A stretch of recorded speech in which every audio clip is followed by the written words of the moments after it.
Vamos a charlar con Pilar Muñoz. Bueno, ella es referente de todo lo que es último momento de la vida, cuando ya los cuidados son diferentes, son paliativos. ¿Cómo estás, Pilar? Bienvenida. Hola, ¿cómo estás, ¿Todo bien? Claudio? Gracias, sí. Yo hice una introducción, no digo burda, pero muy general. ¿Por qué no me contás vos un poco cuál es tu rol y de qué se trata esta actividad tan misericordiosa? Porque sin la empatía no se puede llevar adelante esto. Bueno, yo estoy en un rol distinto hoy. Está bien, sí, lo sé. Porque, bueno, soy parte de Tandil Ciudad Compasiva, como una ciudadana tandilense más, que ya me considero, aunque no nací acá. Pero, digamos, en mi tiempo libre me dedico a acompañar a personas que están cursando con una enfermedad grave y afrontando, digamos, el último tiempo, ¿no? de su vida, tanto a la persona que tiene esta enfermedad como a su familia. Pero en este caso y en esta oportunidad, bueno, un poco agradeciendo la invitación y el espacio, la idea era darle algo de continuidad a lo que habían estado conversando ya con María el lunes pasado, cuando hablaban de la importancia de poder pensar en el legado, ¿no? En eso que estamos ya dejando a otros, sobre todo a la gente que está más cercano a nosotros. Ese legado del cual hablaba María Piñeiro, que es un legado que vamos construyendo en nuestra vida, ¿no? Pero ahora hay otro legado, legados por ahí de cosas más concretas, de cuestiones que, no, yo de eso no quiero hablar, porque es llamar a la muerte, no, ¿qué vamos a escúchame, ya tendremos tiempo. Y después las circunstancias hacen que cuando llega ese momento nos encontramos con situaciones duras y tenemos que pensar, en el mejor de los casos, tenemos que pensar rápidamente todo junto.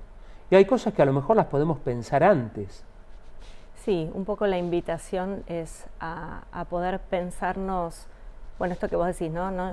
Cuando uno a veces está reunido en familia, compartiendo una comida o simplemente con amigos en una visita y de repente se te ocurre expresar algo respecto, bueno, si a mí me pasara tal cosa, a mí, no llames a la pará, escuchame, tenés tiempo. ¿Por qué? Porque me parece, ¿no?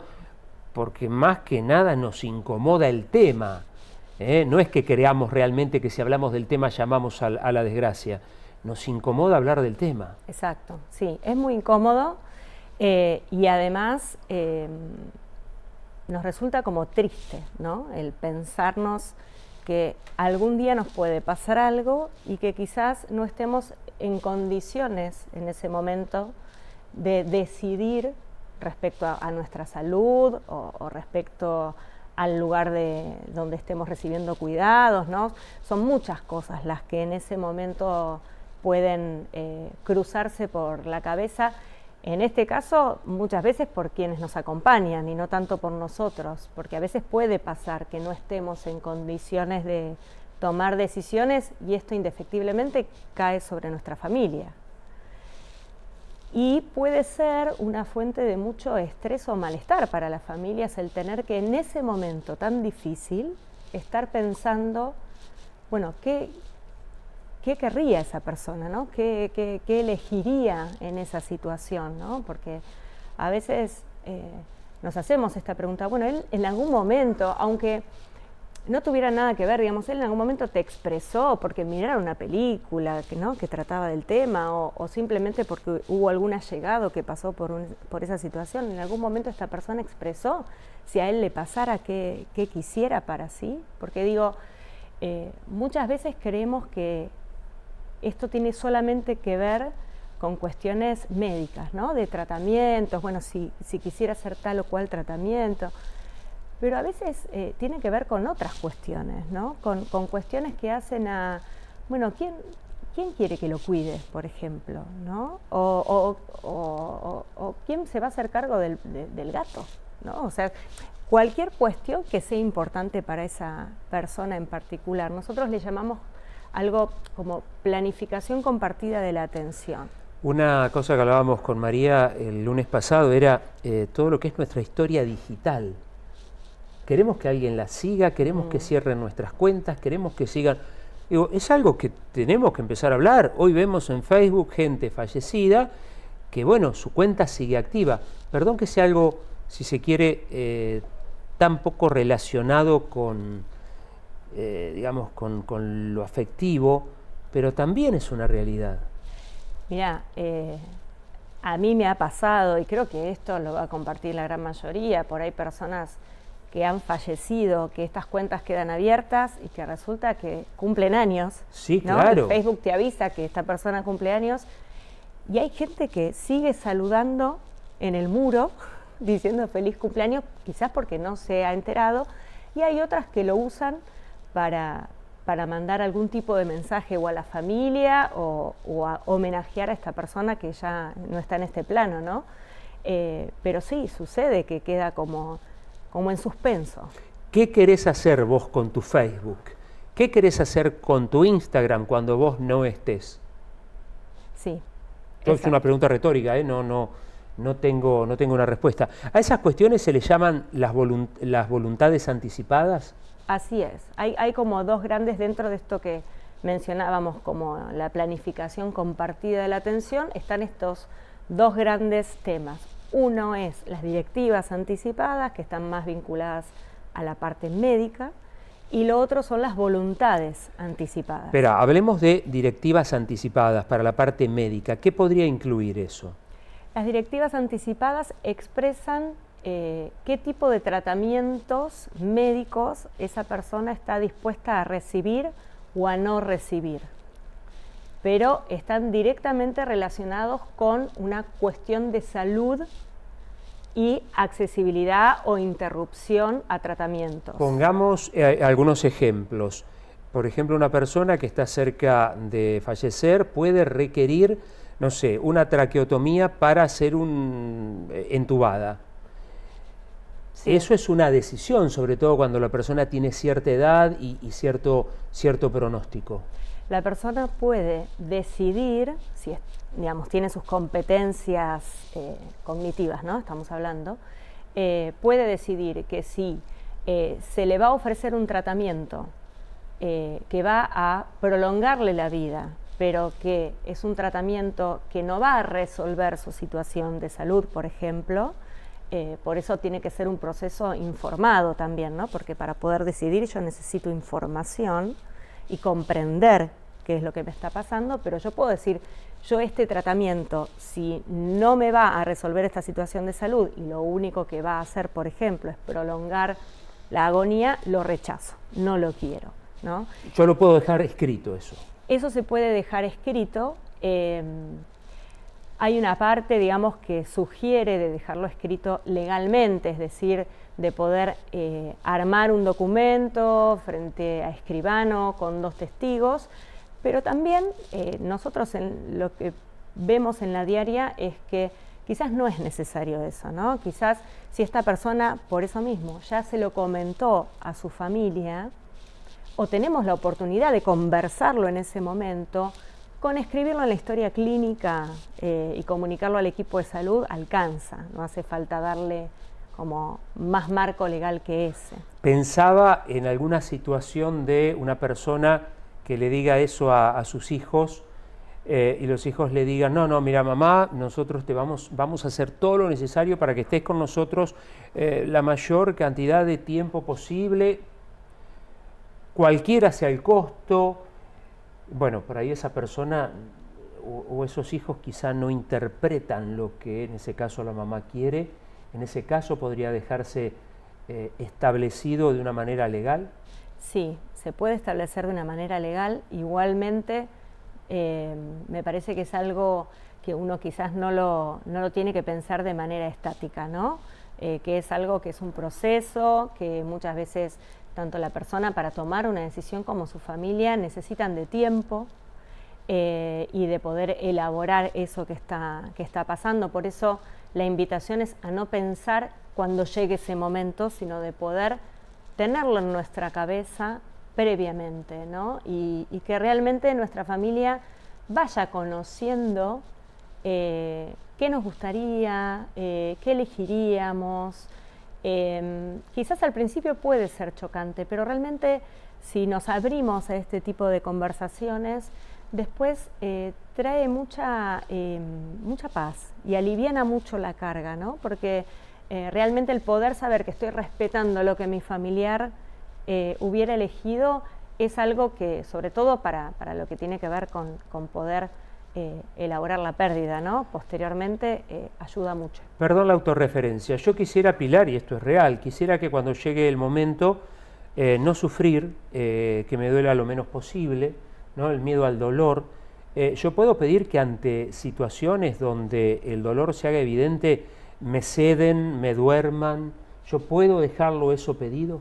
Sí, sí, sí. Esto está contemplado por la ley, incluso hay 2 leyes que contemplan que la persona puede tomar ese tipo de decisiones, la ley de derecho del paciente y la ley de muerte digna, donde dice que la persona puede rechazar tratamientos o puede solicitar, obviamente, aunque parezca una cosa de sentido común, no sufrir, ¿no? Si hay algún síntoma que no se pueda aliviar de otra manera, por supuesto que es un derecho, digamos, y es parte además de las intervenciones posibles para que la persona se sienta aliviada. Pero te diría que muchas veces la cuestión de las directivas no es tan compleja como la cuestión de las voluntades, ¿no? Vamos a hablar de las voluntades entonces, de las voluntades anticipadas, que ya sabemos, dejamos de parte la cuestión médica. ¿Y qué serían las directivas, las voluntades anticipadas? Las voluntades anticipadas están más en relación con el entorno afectivo de la persona, con nuestro entorno, por ejemplo, qué deseo para mis hijos, qué me gustaría dejarle a mis hijos. Tiene que ver también con cuestiones incluso con, bueno, esto de la computadora que hablábamos, ¿no? Esto del Instagram, del Facebook, o qué quiero que hagan con mi ropa, o si tengo Perdón, antes del Instagram, antes de pasar a la ropa. ¿Alguien tiene las contraseñas de mis redes sociales? A ver, hay gente que por ahí no tiene problema que otra persona las tenga y otras personas que por ahí, por determinadas cuestiones, no, eso tengo yo y nada más. Digo, bueno, todo eso tendrá que evaluarse. Sí, incluso también las claves de los bancos, ¿no? Porque también sucede que a veces las partidas son repentinas y bueno, ¿y qué estaba pagando esta persona, ¿no? ¿Cómo accedo a esto? Obviamente el banco siempre me va a pedir claves, o sea, y tengo que llevar el certificado de defunción para que me permita. Digo, estas cuestiones se pueden ir resolviendo, compartiendo antes de que explote la bomba, ¿no? Porque realmente son las cuestiones en las que piensa la gente. Estamos hablando con Pilar Muñoz en este espacio de Tandil Compasiva. Hablabas de la ropa. Vos estás cerca de gente que, bueno, quizá está viviendo los últimos momentos de su vida y no es un tema menor. Para el que se va quizá no es tan preocupante, pero para los que quedan sí. Sí. ¿Cuál es tu experiencia? Y hay de todo, pero digamos, hay cierto legado o directriz previa a irse que tiene que ver con, bueno, yo quiero que cuando yo no esté saques todo de casa y lo lleves a determinado lugar, porque aparte después también empieza como la duda, ¿no? Bueno, ¿querrá que me deshaga de las cosas? ¿No querrá? ¿Las dejo? Si las dejo, si me las saco de encima muy rápido, va a pensar que no. Todo esto va sumando al estrés del otro, pero también nos ha pasado, por ejemplo, que nos hemos encontrado con personas que tienen hijos pequeños y que no hay una pareja del otro lado. ¿Y con quién quedan los chicos? También es un tema muy importante y muy delicado, que esa persona, claro, nunca imaginó que esto le iba a llegar antes de tiempo, ¿no? O de lo que imaginaba. Entonces, bueno, de repente tenemos que empezar a pensar, bueno, ¿con quién se quedan los chicos cuando yo no esté, ¿no? Y cuando no hay tanta familia o no hay familia, también es un tema complejo, que implica encargarse, que lleva su tiempo, además de que es un tema doloroso y difícil, ¿no? Difícil de imaginar, ¿no? Ponerse en la piel, pero bueno, ustedes lo ven esto frecuentemente. Sí, sí. Pero, insisto, si lo hablamos desde ahora y con cierta naturalidad, más allá de que el tema nos resulte a veces un poco chocante, tanto para nosotros como para las personas que están alrededor nuestro, va a ser aliviador. Incluso nosotros conocer qué es lo que quieren los demás también, ¿no? Porque no sabemos si vamos a estar nosotros. Sí, nadie sabe quién se va primero. A ver, no es renunciar a vivir esto. Para nada. Al contrario, es poder ser más consciente de mi vida, del lugar que ocupo en esta vida y también de poder cuidar a los que me rodean, ¿no? Porque es un gesto de cuidado también, el poder pensar estas cosas de manera anticipada. ¿Qué otros aspectos suelen conversarse y cuáles no se suelen conversar? Bueno, los que no se suelen conversar pueden pasar dos cosas, o que sean demasiado dolorosos o que se les reste importancia, digamos, pueden ser cualquiera de esos dos. Pero en general siempre hay alguien dentro de la familia o a veces en los equipos de salud que intenta como generar este tipo de conversaciones o encuentros. Porque todo esto hace a que el día que nos toque nos podamos ir tranquilos y en paz, ¿no? Si tenemos, bueno, esto de la valija que mencionaba María también, si tenemos nuestra valija a medio armar y todo más o menos arreglado, es distinto que si tenemos el placar hecho un lío y la valija ahí abierta, pero no sabemos qué poner adentro, ¿no? Entonces, intentamos generar estos espacios para que las cosas se puedan hablar. Pero, ya te digo, no es una charla, sino que es una serie de encuentros en donde muchas veces la perspectiva incluso puede ir cambiando, ¿no? Y puede ir eligiendo cosas diferentes. Así que me parece que es una linda oportunidad para hacer. ¿Cómo invitamos a las familias a que busquen la manera de charlar de esto a partir de tu experiencia? ¿Qué opinas? Bueno, yo creo que hay que encontrar los espacios. Y yo creo que los espacios se dan naturalmente, o porque, ya te digo, hemos visto alguna película, o porque le ha pasado a alguien, o leímos una nota en el diario. Yo creo que esas oportunidades hay que aprovecharlas para generar este tipo de conversaciones. No digo que vamos a hablar todos los días de eso cada vez que le pasa algo a alguien, ¿no? Pero sí me parece que hay que aprovechar que sea algo natural, que no sea, bueno, vamos a sentarnos a hablar de esto, ¿no? Sino que sea algo más bien natural, o con mi pareja, o con mis hermanos, incluso con mis hijos, si tienen la edad para poder tener este tipo de conversaciones, ¿no? Pensaba, digo, hoy hay enfermedades que hacen que muchas veces la familia no pueda compartir, vivir esa enfermedad en casa, y hay que elegir alguna institución. Bueno, a lo mejor hasta en eso se puede pensar. Che, mira, si me pasa tal cosa, si se me va la memoria, me encantaría, me encanta el tal hogar que está tan lindo, la verdad uno pasa, mira, me gustaría poder ir ahí. Totalmente, porque aparte hay muchas condiciones de salud que facilitan esto de poder prever hacia dónde vamos a ir, ¿no? Es verdad que no todo el mundo puede pensarlo. Yo me acuerdo que una vez conocí un señor que tenía esclerosis lateral amiotrófica, ¿no? Que es esta enfermedad que de a poquito te va sacando movilidad, pero que cognitivamente uno está perfecto. Bueno, el famoso Bullrich, sí, señor. Esteban Bullrich. Y me acuerdo que en una conversación con él, en donde él todavía no tenía tan afectada su parte física, yo le pregunté, bueno, si estaría de acuerdo en empezar a charlar sobre cuestiones que probablemente a futuro aparecieran y que iban a meritar tomar ciertas decisiones.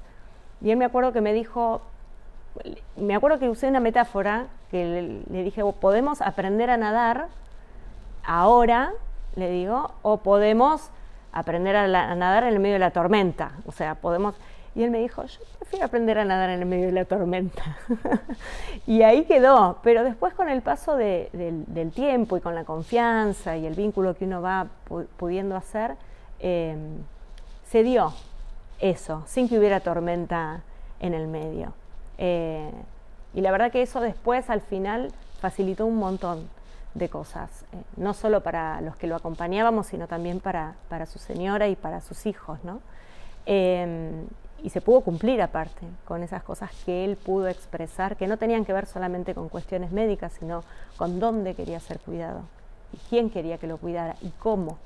O sea, son un montón de cuestiones que por ahí ahora es muy temprano pensarlo si yo me siento bien, pero hay cosas que sí podemos pensar, aunque no nos veamos ahí. Pilar, muchas gracias.